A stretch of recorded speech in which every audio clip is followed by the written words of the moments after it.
सोहनपुर नाम के गांव में कविता और प्रीति नाम की दो सहेलियां रहती थीं।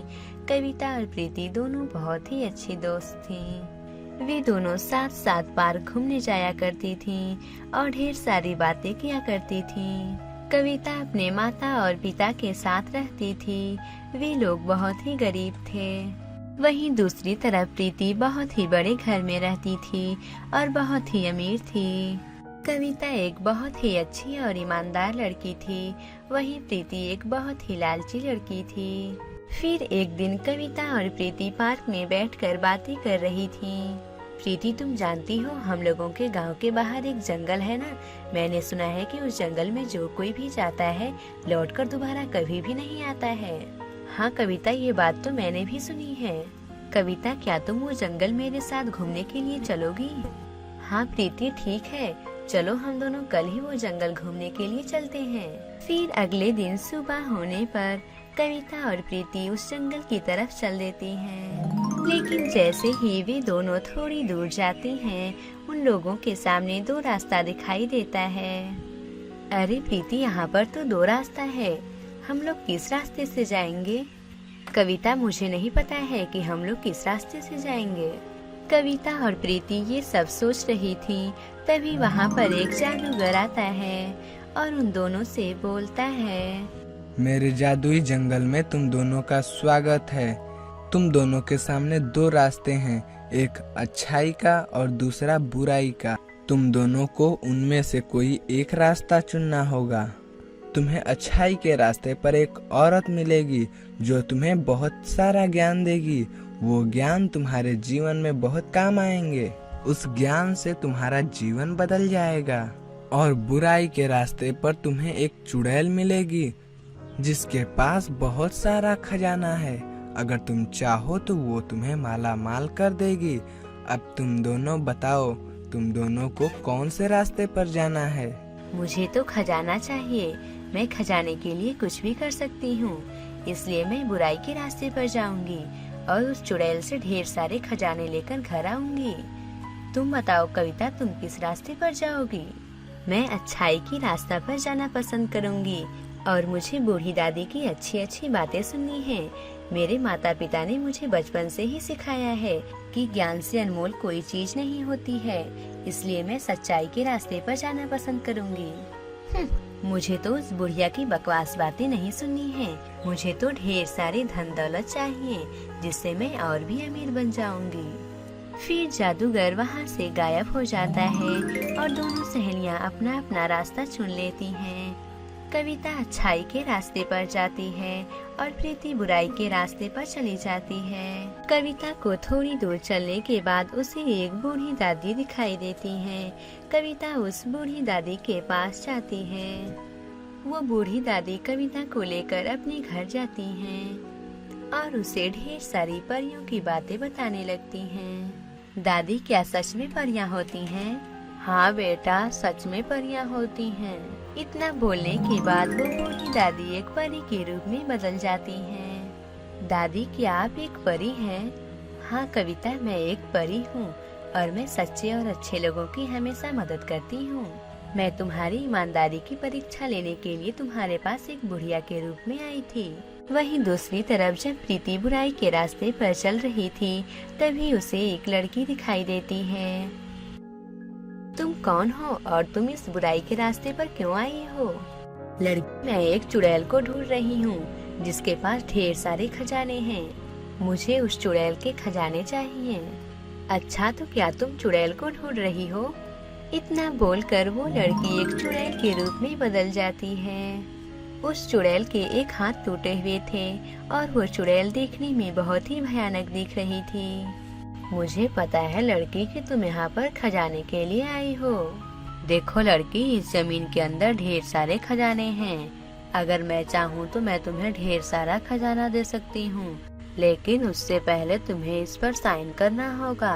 प्रीति खजाने की लालच में उस पर साइन कर देती है और उस चुड़ैल से बोलती है, चुड़ैल जी, अब मुझे मेरे खजाने दे दो, अब मुझे घर जाना है।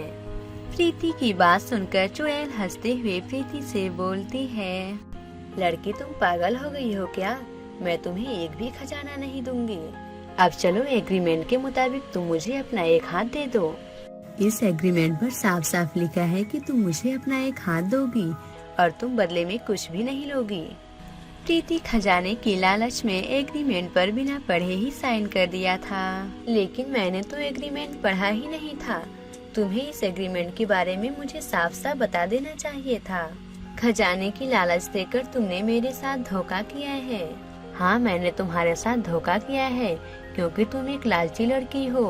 तुम्हें एग्रीमेंट पहले ही पढ़ लेना चाहिए था, लेकिन तूने बिना एग्रीमेंट पढ़े ही लालच के चक्कर में साइन कर दिया। और वैसे भी अगर तू साइन नहीं करती तो मैं तुझे मार देती। लालची लड़की, तुझे यहाँ पर धोखे के सिवा और कुछ भी नहीं मिलने वाला है। इतना बोलकर चुड़ैल प्रीति का एक हाथ काट कर अपने हाथ में लगा लेती है। अरे वाह, अब मेरे हाथ कितने अच्छे दिख रहे हैं। लालची लड़की, अब तुझे इस बुराई के रास्ते पर आने का सबक मिल चुका है। अब तो यहाँ से चुपचाप चली जा। फिर प्रीति रोते हुए वहाँ से चली जाती है। वहीं दूसरी तरफ परी कविता को ढेर सारे गहने देती है। कविता उन गहनों को लेकर अपने घर की तरफ चल देती है। फिर कविता और प्रीति उसी जादुई रास्ते पर आ जाती हैं, जहाँ से उन दोनों ने चलना शुरू किया था। अच्छाई के रास्ते पर जाने की वजह से कविता के चेहरे में एक अलग ही चमक दिख रही थी। बुराई के रास्ते पर जाने की वजह से प्रीति अपना एक हाथ उस चुड़ैल को देकर बहुत ही बदसूरत दिख रही थी। इस तरह से कविता और प्रीति को अपने चुने हुए रास्ते का फल मिल जाता है। इस कहानी से हमें ये सीख मिलती है कि हमें लालच कभी भी नहीं करनी चाहिए, क्योंकि लालच के चक्कर में आकर इंसान कुछ भी कर बैठता है। अगर आपको ये कहानी अच्छी लगी हो तो इसे जरूर लाइक करें और हमारे चैनल हिंदी टेल्स गुरुजी को सब्सक्राइब करें और हमें कमेंट करके जरूर बताएं कि आपको ये कहानी कैसी लगी, और लाइक करना तो बिल्कुल मत भूलिए। सिया अपने माँ के साथ रहती थी। सिया के पिता नौकरी के तलाश में गए थे, लेकिन उनका कहीं भी पता नहीं चला। उनके घर से गए लगभग साल भर हो गए थे, लेकिन वो घर वापस लौट कर नहीं आए। मम्मी, पापा के गए बहुत दिन हो गए हैं। पापा घर वापस लौटकर कब आएंगे? मुझे क्या पता बेटा, तुम्हारे पापा कब आएंगे। तुम्हारे पापा नौकरी की तलाश में गए थे, लेकिन अभी तक नहीं आए। माँ, अगर पापा होते तो मेरा एडमिशन एक अच्छे स्कूल में करवाते। माँ, तुम मेरा एडमिशन करवा दो, मुझे भी पढ़ने का बहुत मन करता है। सिया, तुम जानती हो ना, मैं बहुत कम पैसे कमाती हूँ, उतने में ही घर का खर्च चलाना बहुत मुश्किल होता है, और तुम बोल रही हो एडमिशन करवाने के लिए। बेटा, मेरे पास उतने पैसे नहीं हैं। एडमिशन बुक और कॉपी खरीदने के लिए बहुत पैसे चाहिए बेटा, हम लोगों के पास उतने पैसे नहीं हैं। तुम जानती हो ना, फिर भी ऐसे सवाल क्यों कर रही हो? जब तुम्हारे पापा थे तब कुछ और ही बात थी। माँ, तुम पापा को शहर में काम करने के लिए क्यों भेजी? पापा गांव में ही काम करके थोड़ा बहुत पैसे कमा लेते, उससे तो हम लोगों का गुजारा हो जाता ना माँ। बेटा, मुझे क्या पता था कि तुम्हारे पापा घर वापस लौट कर नहीं आएंगे। अगर मुझे पता होता तो मैं उन्हें काम पर भेजती ही नहीं। सिया, तुम ये सब सवाल मुझसे क्यों कर रही हो? जाओ अपने कमरे में। सिया उदास होकर अपने कमरे में चली जाती है। सिया के कमरे में एक खिड़की थी, उससे आसमान के सारे तारे दिखते थे। सिया जब उदास थी तब आसमान के तारे देख रही थी। सिया जब भी उदास होती तब वो आसमान में तारे देखा करती थी। तारे देखते देखते सिया रोने लगती है और वो बोलती है, भगवान ने हम लोगों को इतना गरीब क्यों बनाया है? काश मैं भी इन तारों की तरह खुली हवाओं में टिमटिमाती, कितना अच्छा होता, ना ही किसी चीज की चिंता होती। सिया जब उदास होकर बातें कर रही थी तभी वहाँ पर एक छोटा सा तारा आता है। सिया के खिड़की के बाहर एक छोटा सा तारा टिमटिमा रहा था। सिया की नजर जब उस छोटे से तारे पर जाती है तो सिया उससे बोलती है, तुम कौन हो? मैं आसमान से आया एक तारा हूँ। अच्छा, तो तुम मेरे पास आ जाओ ना, मुझे तुमसे बहुत सारी बातें करनी है। तुम्हारे घर में तो बहुत गर्मी है, मैं आसमान में बहुत ठंड से ठिठुरता हूँ। तुम्हारे घर में मुझे आकर बहुत अच्छा लग रहा है। अच्छा, तो आज से तुम मेरे पास रहो, मेरा कोई भी दोस्त नहीं है, तुम मेरा दोस्त बन जाओ। अच्छा, तुम बताओ तुम इतनी उदास क्यों हो? मेरे पापा जब से नौकरी की तलाश में गए हैं अभी तक लौटकर घर नहीं आए हैं और मेरी माँ के पास पैसे नहीं हैं कि वो मेरा एडमिशन करवाएं। मेरा पढ़ने का बहुत मन करता है, इसलिए मैं बहुत ही उदास हूँ। क्या इसमें तुम मेरी मदद कर सकते हो? हाँ सिया, मैं तुम्हारी मदद कर सकता हूँ। बस तुम इसी बात के लिए इतना उदास थी। ये लो कुछ पैसे और तुम अपना एडमिशन एक अच्छे स्कूल में करवाना। ठीक है जादुई तारे, अब से तुम यहीं पर रहो। सिया, अगर तुम्हें किसी भी चीज की जरूरत हो तुम मुझसे मांग लेना, मैं तुम्हें दे दूंगा। ठीक है जादुई तारे, तुम्हारा बहुत बहुत धन्यवाद। अब मैं तुम्हारे पैसे से एक अच्छे स्कूल में एडमिशन करवा सकती हूँ। फिर सिया उस जादुई तारे को एक कांच के शीशे में बंद करके रख देती है। फिर वो पैसों को लेकर अपनी माँ के पास जाती है। इतने पैसों को देखकर सिया की माँ बहुत ही खुश होती हैं और सिया से बोलती हैं, सिया बेटा तुम्हारे पास इतने पैसे कहाँ से आए? फिर सिया उस जादुई तारे के बारे में पूरी बात अपनी माँ को बताती है। माँ तुम जानती हो वो जादुई तारा मुझसे ये भी बोला है कि तुम्हें जिस भी चीज की जरूरत हो तुम मुझसे मांग लेना। ये तो बहुत अच्छी बात है सिया बेटा, अब मैं इन पैसों से तुम्हारा एडमिशन एक अच्छे स्कूल में करवाऊंगी।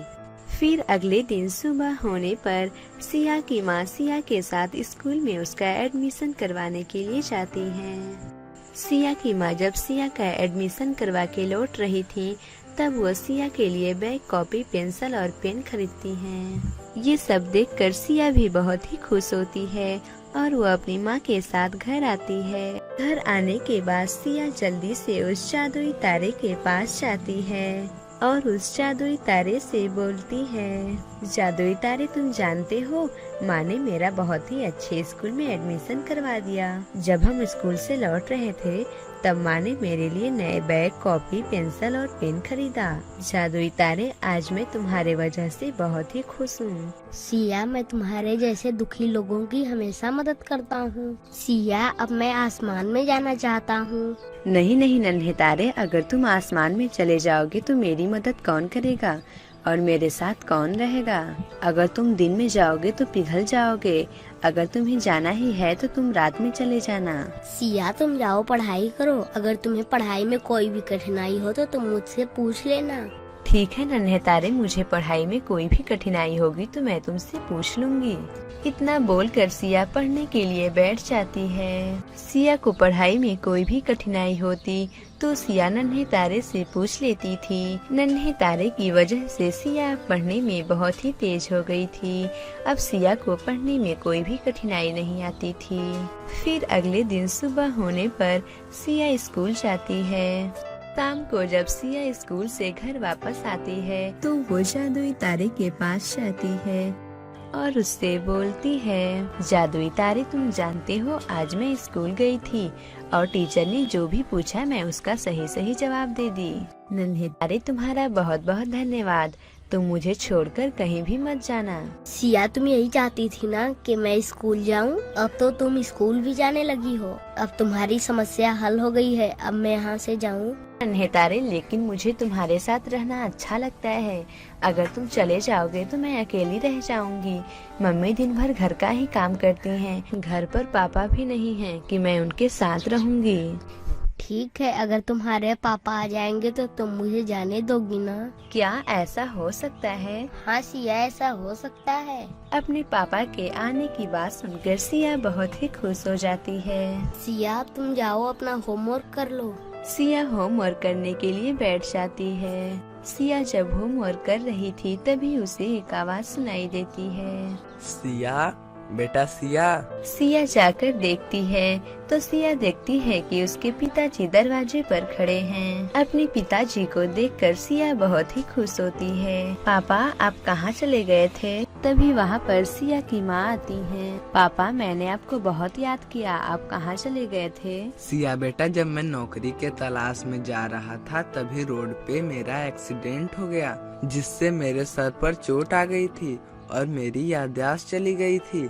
जब मेरा याददाश्त वापस आया तब मैं घर वापस आया हूँ। पापा आप फिर कहीं नहीं जाएंगे ना? नहीं बेटा, मैं अब कभी भी नहीं जाऊँगा। अब मैं गांव में ही काम करके अपना खर्चा चला लूँगा। अपने पापा के घर आ जाने से सिया बहुत ही खुश होती है और जल्दी से उस जादुई तारे के पास जाती है। जादुई तारे, आज तो तुमने बहुत ही कमाल कर दिया। मेरे पापा घर वापस लौट कर आ गए हैं। सिया, अब तुम्हारा सारा काम हो गया है ना, अब मैं यहाँ से जाऊँ? लेकिन नन्हे तारे, तुम मुझसे मिलने यहाँ पर आओगे ना? सिया, जब तुम आंखें बंद करके मुझे याद करोगी तो मैं तुम्हारे सामने आ जाऊंगा। इतना बोलकर वो नन्हा तारा आसमान में चला जाता है। अब सिया अपने माता पिता के साथ हंसी खुशी रहने लगती है। इस कहानी से हमें ये सीख मिलती है कि हमें हमेशा दूसरों की मदद करनी चाहिए। अगर आपको ये कहानी अच्छी लगी हो तो इसे जरूर लाइक करें और इस चैनल हिंदी टेल्स गुरुजी को सब्सक्राइब करें और हमें कमेंट करके जरूर बताएं कि आपको ये कहानी कैसी लगी और लाइक करना तो बिल्कुल मत भूलिए।